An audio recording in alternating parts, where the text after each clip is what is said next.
Hello students. देखो, आज से अपन क्लास 11th का अपना सिलेबस स्टार्ट कर रहे हैं और पहला चैप्टर अपना सेट थ्योरी। ये आपने 10th क्लास में नहीं पढ़ा होगा। आपने सेट थ्योरी इस तरह का कुछ भी आपने नहीं अब तक इस तरह की कोई भी थ्योरी के बारे में आपने बात नहीं की होगी। इस चैप्टर का अपन क्यों पढ़ रहे हैं, सबसे पहले तो मैं थोड़ा सा बता देता हूँ। ये बहुत इजी चैप्टर है और मतलब सभी बच्चों को बहुत इजीली समझ में आ जाएगा, ऐसी कोई दिक्कत नहीं आने वाली। और इस चैप्टर को बेसिकली इसका पढ़ा इसलिए जा रहा है क्योंकि ये अपने एक काफ़ी इंपॉर्टेंट चैप्टर होता है। प्रोबेबिलिटी जो आपने 10th क्लास में भी थोड़ा बहुत पढ़ के आए, तो उसी चैप्टर को बहुत डिटेल में समझने के लिए अपन इस चैप्टर का वहाँ पे अपन काफ़ी अच्छे से यूज़ करते हैं। तो मेनली ऐसे समझो आप तो कि इस चैप्टर का जो मेनली यूज अपन करेंगे वो प्रोबेबिलिटी में करेंगे। यानी कहने का मतलब है कि एग्जाम में अगर क्वेश्चन पूछा जाएगा तो वो प्रोबेबिलिटी चैप्टर से पूछा जाएगा और वहाँ पे अपन को सेट थ्योरी को अपन वहाँ पे यूज करने वाले हैं। ठीक है, तो इस तरह की बात आप समझे। अब देखो, तो सेट थ्योरी में अब अभी अपन इस चैप्टर में आ जाते हैं कि सेट थ्योरी के बारे में बात करेंगे। ठीक है, इधर उधर की बात नहीं करेंगे। तो जो सेट थ्योरी है, सबसे पहले तो सेट्स का क्या मतलब होता है ना, ये जानना जरूरी है अपन को। तो सेट्स को अपन कैसे लिखते हैं, किस किस तरह से लिख सकते हैं, सेट्स के क्या क्या टाइप्स होते हैं, ये सारी बातें अपन करने वाले हैं। ठीक है, ओके। तो आप सारे लेक्चर्स आप लोग ढंग से देखते रहे। ठीक है, तो ऑलमोस्ट आपको ये चैप्टर बहुत अच्छे से कवर हो जाएगा। एंड मैं इस चैप्टर को आपको पूरा JEE main and JEE advance level तक मैं आपको इसको पढ़ाने वाला हूँ। ठीक है, बट आपको लेक्चर्स आपको वन बाय वन आपको फॉलो करने होंगे, मतलब ठीक है। किसी भी चैप्टर लेक्चर को अगर मिस करेंगे तो फिर थोड़ी सी आपको समझने के पॉइंट ऑफ व्यू से थोड़ी सी प्रॉब्लम आएगी। चलो, तो जो सेट थ्योरी है, सबसे पहले अपन बात करें कि सेट्स का क्या मतलब होता है। ठीक है, तो देखो, सेट्स का मतलब होता है, आप लिखें इसकी डेफिनेशन लिखो पहले। Set is a set is a collection of set is a collection of well defined object. Well defined object. Set is a collection of well defined object. Okay, अच्छा, वेल डिफाइन का क्या मतलब है ना, यहाँ पे वेल डिफाइन के ऊपर आप अंडरलाइन कर लें, वेल डिफाइन।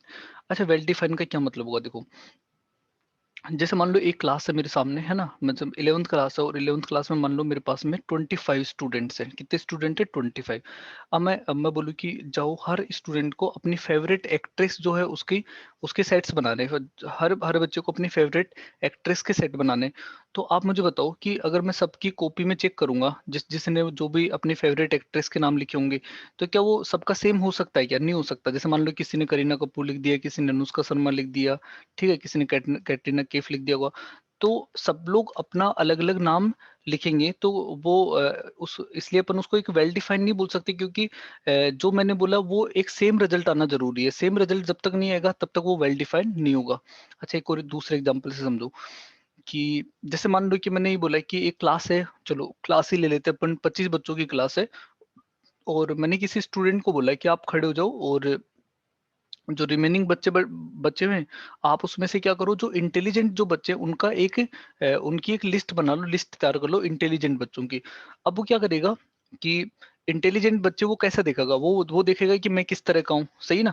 मान लो कि वो बढ़िया डांसर है, तो वो सोचेगा कि जो डांस करना जिनको अच्छे से आता है वो ही इंटेलिजेंट होते हैं, सही ना। और जैसे मान लो कि कोई बढ़िया पढ़ने वाला है, तो वो देखेगा कि जिसके अच्छे परसेंटेज होंगे वो इंटेलिजेंट होते हैं। तो इंटेलिजेंट जो वर्ड है वो यहाँ पे वेल डिफाइन नहीं है, मतलब हर सभी पर्सन का जो परसेप्शन है वो चेंज हो गया इंटेलिजेंट में, उसके अकॉर्डिंगली वो चेंज हो गया। तो कहने का ये मतलब है कि यहाँ पे जो इंटेलिजेंट जो वर्ड है वो वेल डिफाइन नहीं है। ठीक है, जैसे अपन बोले क्लास में जो गुड गर्ल्स हैं, गुड स्टूडेंट है, उनका सेट्स बनाओ, तो ये जो गुड हो गए, इंटेलिजेंट हो गए, ये सब वेल डिफाइन नहीं है, क्योंकि हर पर्सन टू पर्सन ये चीजें वेरी करेंगी। अपन को कभी भी एक जैसा सेट अपन को नहीं मिल सकता। ठीक है, तो जैसे कब अच्छा, वेल डिफाइंड होगा कब, उसकी बात करें। जैसे मैं बोलूँ कि मेरे जो हेयर है, नंबर ऑफ हेयर्स हैं, बताओ ये इसका सेट बनाओ, तो आप बना सकते हैं क्या? बना सकते हैं ना, क्योंकि नंबर ऑफ हेयर्स जो हैं वो मतलब बहुत सारे हैं, मतलब सही, लेकिन मैं काउंट तो कर ही सकता हूँ। अगर मैं बहुत दिनों तक बैठ के इनको काउंट करूँ, साल 2 साल तक, तो कभी ना कभी काउंट तो वो हो ही जाने हैं, सही ना। तो मतलब है तो ये वेल डिफाइंड नहीं, मतलब मैं काउंट कर सकता हूँ, तो ये एक आपका वेल डिफाइंड सेट हो गया। आगे बात समझिए, जैसे मान लो कि आप किसी भी शहर में रह रहे हैं, जैसे मान लो आप जयपुर में रह रहे हैं, तो मैं बोलूँ कि जयपुर में रहने वाले लोगों की संख्या, number of human beings in Jaipur. ठीक है, तो ये बताओ वेल डिफाइन है कि नहीं? तो बिल्कुल वेल डिफाइन है। ठीक है, तो उसका अपन सेट बना सकते हैं। ओके, तो बहुत सीधी सी बात ये है कि सेट्स अपन उन्हीं का बना सकते हैं जहाँ पे आपके जो भी ऑब्जेक्ट है वो क्या होने चाहिए, वेल डिफाइंड होने चाहिए। ठीक है, तो अब देखो, जैसे मान लो कि क्लास में अगर अपन बात करें तो जैसे 25 स्टूडेंट है, मैं बोलूँ कि 90% से जिन बच्चों के ऊपर उनका सेट बनाओ तो आप बना सकते हो, क्योंकि 90% से ऊपर जिनके भी नाम होंगे उनके मैं नाम लिख दूंगा तो एक सेट बन जाएगा। ठीक है, तो इस तरह की बात है, तो ये होता है सेट्स का मतलब। चलो एक छोटा सा क्वेश्चन अपन करते हैं, लिखो जो बातें बोली उसी को मैं लिख देता हूँ। Which of the following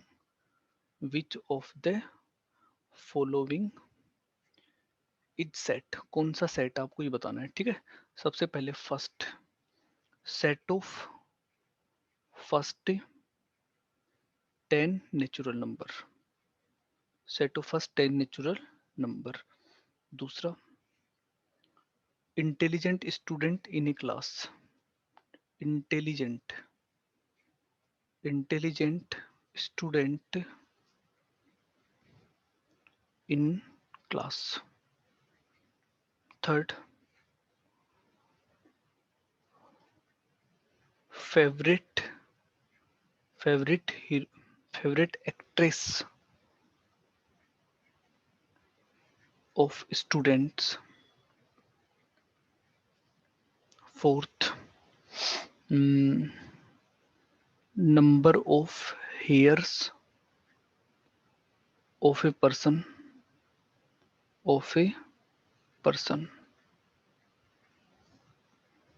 fifth, number of human being in a city. Okay, तो आपको बताना है इनमें से कौन सा सेट होगा। जैसे सबसे पहले देखो, सेट ऑफ 10 नेचुरल नंबर, क्या 10 नेचुरल नंबर आप नहीं लिख सकते? लिख सकते हैं। इंटेलिजेंट स्टूडेंट, इंटेलिजेंट हर आदमी के अकॉर्डिंग अलग अलग होगा। ठीक है, कोई इंटेलिजेंट को कैसे काउंट करेगा, कोई इंटेलिजेंट किसी को मानेगा, कोई इंटेलिजेंट किसी और को मान रहा होगा, तो वो सबका अलग अलग सेट बनेगा। फेवरेट एक्ट्रेस, सबकी अलग अलग फेवरेट एक्ट्रेस होगी। ठीक है, तो इसमें भी सेट अपना सही नहीं बन पाएगा, रिजल्ट अपना सेम नहीं दिखेगा, तो ये भी सेट्स नहीं हो सकता। नंबर ऑफ हेयर्स जो भी होंगे वो डेफिनेट होंगे, उनको काउंट करना पॉसिबल है। तो जो भी रिजल्ट आएगा, जैसे मान लो कि 10 मैंने बॉयज को खड़ा किया, मैंने कहा इनके जो नंबर ऑफ हेयर्स है उनके सेट बना दो, तो उनके जितने भी हेयर होंगे, चाहे 10 लाख 50 लाख जो भी होंगे, ठीक है, तो उसका अपन सेट बनाना अपने लिए, मतलब अपन बना सकते हैं, इजी नहीं है बनाना, लेकिन काउंट करने में टाइम लगेगा, 5-10 साल में अपन काउंट कर करा के अपन सेट बना लेंगे। ठीक है, अब मान लो कोई पूरी तरह से गंजा है तो फिर तो कोई दिक्कत ही नहीं, फिर तो उससे जो नंबर ऑफ हेयर है वो जीरो आ जाएगा, तो मतलब वहाँ पे जो जैसे सेट्स के अंदर अपन क्या लिख देंगे वहाँ पे जीरो लिख देंगे अपन। ठीक है, ऐसे कोई दिक्कत नहीं होगी। जो भी है नंबर ऑफ हेयर, तो मतलब इसका भी सेट बनाया जा सकता है। नंबर ऑफ ह्यूमन बींग्स, किसी भी सिटी में जितने भी ह्यूमन बींग है वो होंगे तो काउंटेबल तो होंगे, कुछ ना कुछ तो होंगे। इसका मतलब है कि उसका भी अपन सेट बना सकते हैं। ठीक है, तो ये तो हो गया सेट का मतलब हो गया। अब चलो आगे बढ़ते हैं थोड़ा सा। अब सेट्स को कैसे लिखते हैं ये सारी चीजें अपन देखने वाले हैं। जैसे देखो, आप इसमें एरो बना के लिखिए। Sets are generally represented by sets are generally represented bye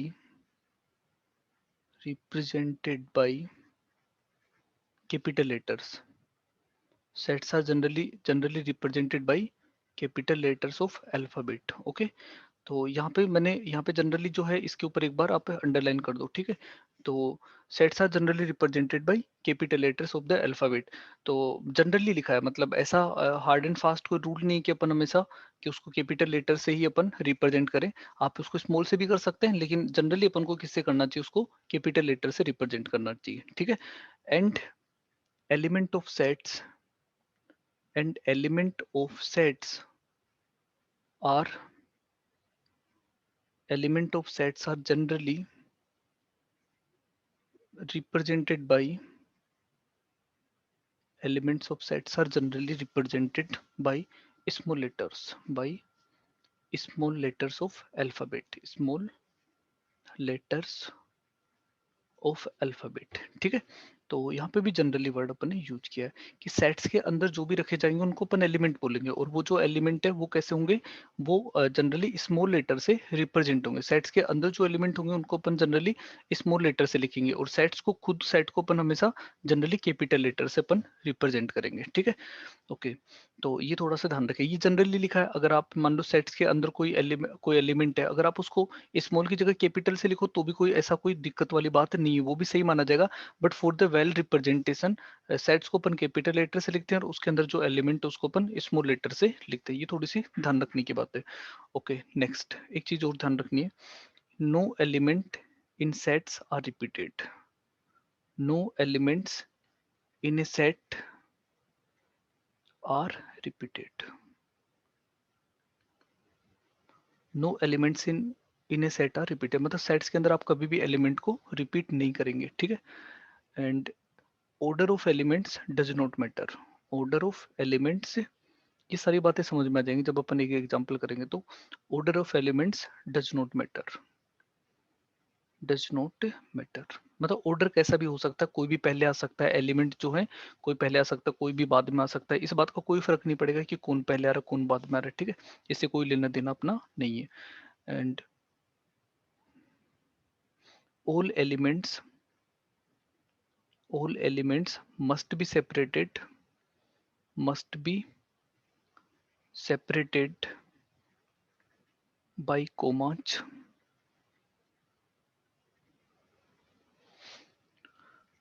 and enclosed in curly bracket, enclosed in curly bracket, ठीक है। देखो समझो इस बात का क्या मतलब है। अभी जो मैंने बातें बोली उन सब बातों का क्या मतलब होगा, देखो एक एग्जांपल से समझ में आ जाएगा। जैसे मैंने बोला, देखो सबसे पहले राइट, क्वेश्चंस करेंगे ना 4-5 तो सारी बातें क्लियर होंगी। देखो, right set of first 10 natural number, right set of first 10 natural number. सबसे पहले तो मुझे इसका सेट बनाना है, right set of first 10 natural number, ठीक है। देखो जैसे एक सेट मैंने बनाया इस तरह का, ठीक है। तो सेट्स को अपन हमेशा कर्ली ब्रैकेट से लिखते हैं ना, एक तो मैंने ये बात बताई थी। और सेट्स को अगर आप किसी से रिप्रेजेंट करते हो तो आप हमेशा उसको कैपिटल लेटर से रिप्रेजेंट करेंगे। तो ये कैपिटल लेटर ए हो गया, आप स्मॉल से कर सकते हैं, वो आपकी मर्जी है। लेकिन फॉर द वेल रिप्रेजेंटेशन अपन को इसको हमेशा कैपिटल लेटर से ही रिप्रेजेंट करना चाहिए। इसके अंदर जो एलिमेंट्स होंगे, इसके अंदर जो रखे जाते हैं उनको अपन क्या बोलते हैं, एलिमेंट्स बोलते हैं। क्या बोलते हैं इनको, एलिमेंट्स अपन बोलते हैं। तो जैसे अपन को क्या रखना है, यहाँ पे पहले 10 नेचुरल नंबर रखने हैं। तो मैंने लिखा 1 2 3 4 5 7 8 9 10 ऐसे रखा, ठीक है। अब आपने फिर आपको याद है यार 6 तो मैं भूल ही गया, तो 6 को मैंने यहाँ पे रख दिया, कोई दिक्कत नहीं, ठीक है। अब तो कुछ लोगों को लग रहा होगा कि यार 6 पहले आना चाहिए था, और मतलब तो कुछ गलत हो गया मतलब, ठीक है। तो ये गलत वाला कुछ नहीं है, सही है मतलब। मैंने पहले ही आपको नोट करके ये चीज लिखवा दी है कि ऑर्डर का कोई फर्क नहीं पड़ता, ठीक है। आप कैसे भी लिखें, कोई भी पहले आ सकता है, कोई भी बाद में आ सकता है। लेकिन बस ध्यान इस बात का रखना है कि हाइलाइटर यूज कर ही लेते हैं अपन।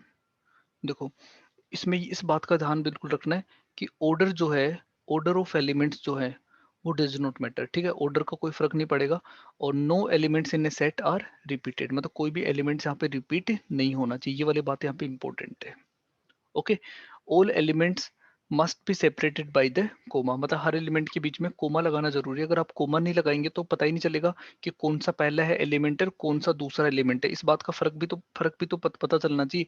तो ये पता चलने के लिए अपन को ये जरूरी होना चाहिए कि अपन कहाँ पे कोमा अपन लगा रहे हैं, कहाँ कोमा नहीं लगा रहे, ये बात इंपॉर्टेंट है। और ये जनरली के ऊपर आप अंडरलाइन कर लीजिए, ठीक है। जनरली का मतलब होता है सामान्यतः, ठीक है। मतलब कभी का ऐसे भी कर सकते हैं, मतलब इस तरह से भी, मतलब जनरली ऐसा करना चाहिए, लेकिन ऐसा हार्ड एंड फास्ट कोई रूल ऐसा डिफाइन नहीं है। इस तरह की बातें हैं।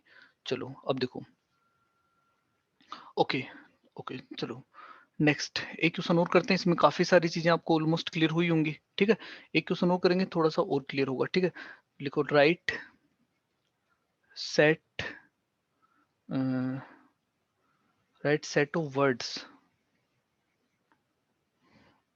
एक वर्ड है उसको अपन को सेट्स में लिखना है, ठीक है। राइट, ठीक है, आप इंग्लिश पे ज्यादा नहीं चाहें, अब तो कंसेप्ट के ऊपर जाना है, ठीक है। राइट सेट ऑफ वर्ड्स, होनो लुलू, ठीक है। होनो लुलू, ठीक है। इसको मुझे क्या करना है, इसको मुझे सेट्स में लिख के दिखाना है। तो मैंने क्या किया, एक करली ब्रैकेट बनाया, ओके। अब मैं यहाँ पे जैसे अब उसने बोला कि स्मॉल में लिखना चाहिए, चलो लिखते हैं अपन, इसको मैं कैपिटल ए से रिप्रेजेंट कर देता हूँ। पहले मैंने एच को लिखा, ठीक है, फिर मैं ओ को लिख देता हूँ, फिर मैंने एन लिखा। स्मॉल में लिखो आप, कैपिटल में लिखो, कोई फर्क नहीं पड़ रहा, ठीक है, लेकिन रिपीट मत कर देना, ये ध्यान रखना। फिर एन के बाद में दोबारा ओ आ रहा है, तो ऐसे नहीं कि मैं दोबारा ओ रख दूं, ये गलत हो जाएगा। फिर एल आ रहा है तो एल रख दिया, फिर यू आ रहा है, चलो यू तो आया नहीं अभी तक, तो रख देते हैं, यू भी रख दिया। अब क्या रखूं, अब एल एल नहीं रखूंगा, फिर यू यू भी नहीं रखूंगा, मतलब खत्म हो गया, तो इस कोमा को यहाँ से हटा दो, ठीक है। बीच में कोमा लगाना जरूरी है। अगर कोमा मैं बोलूँ आपसे कितने एलिमेंट है इसमें, तो आप बोलोगे 1 2 3 4 5 बोलोगे। कैसे पता चला ये दूसरा है, क्योंकि बीच में कोमा लगा रखा है, तो पता चल गया कि वो सेपरेट हो गए, सही ना। तो कोमा लगाना बिल्कुल यहाँ पे जरूरी होगा। चलो एक एग्जांपल मैं लिख रहा हूँ, आप खुद से ट्राई करें बच्चे, है ना। तो एक ऐसे मैंने एक वर्ड दिया आपको, MISSI ये होता है मिसिसिपी, मिसिसिपी, ठीक है। ओके, तो इस मिसिसिपी को मुझे क्या करना है, सेट्स की फॉर्म में लिखना है। आप लोग लिखें इसको, पहले खुद से लिखिए, फिर देखना है यहाँ से आंसर। जैसे मान लो मैंने इसको एक सेट ए बना के लिखा है, तो इसमें सबसे पहले कैपिटल एम है, मैं उसको स्मॉल एम लिख देता हूँ, है ना। अगर आप इसको कैपिटल एम लिखेंगे तो भी वो सही रहेगा। फिर आई है तो मैं आई रख देता हूँ, ठीक है, स्मॉल में रखा मैंने। एस है तो मैंने स्मॉल एस रखा। दोबारा मैं रिपीट नहीं करूंगा, आगे सब एस आई ये सब भी आ रहे हैं, लेकिन एक पी दोबारा से नया आ गया, तो मैंने पी को रख दिया। तो ये हो गया इसका आंसर, ठीक है। तो इस तरह से मैं इसको लिख सकता हूँ। तो आज के लेक्चर में बस इतना ही करेंगे अपन, ठीक है। एक क्वेश्चन और करें क्या, चलो कर लेते हैं, एक और कर लेते हैं लास्ट। एक और इसी तरह का क्वेश्चन है सेम, इलाहाबाद, ALLAHABAD। इलाहाबाद को आपको सेट्स की फॉर्म में लिख के दिखाना है, चलो लिख सकते हैं, बहुत इजी रहेगा आपके लिए। आप मान लो कि आपने इसको पी की फॉर्म पी लिख दिया, ये एक नया सेट पी हो गया। इसमें जो एलिमेंट्स आ रहे हैं मैं उसको ऐसे लिख देता हूँ, AL, फिर रिपीट हो जाएगा, फिर ए वापस रिपीट हो जाएगा, तो एच रख दिया मैंने। फिर मैंने डी रख दिया, मैं भूल गया कि यार बी तो रखना था मुझे, चलो मैंने बी भी रख दिया। क्योंकि ऑर्डर का कोई फर्क नहीं पड़ता, कोई भी कहीं पे भी लिखा जाए, कोई फर्क इस बात का नहीं है, ठीक है। ओके, तो ये अपना फर्स्ट लेक्चर था, इसमें ऑलमोस्ट आपको चीज़ें क्लियर हो गई होंगी। इसमें अपन ने ज़्यादा कुछ तो नहीं पढ़ा, लेकिन बस इसमें ये बातें आपको बताई मैंने कि जनरली अपन सेट्स का क्या मतलब होता है, और अपन कैसे एलिमेंट्स को अपन लिख सकते हैं, बस इन्हीं बातों के बारे में अपन ने, सेट्स को अपन कैसे लिखते हैं। अभी सेट्स को लिखने के मेथड वगैरह, टाइप्स वगैरह, ये सारी चीज़ें भी अपन कवर करेंगे, ठीक है। तो अगर आप नए हैं इस चैनल पे, तो एक बार इसको सब्सक्राइब जरूर कर दें, ठीक है, जिससे आपको आगे के नोटिफिकेशंस वगैरह मिलते रहे। Okay, thank you.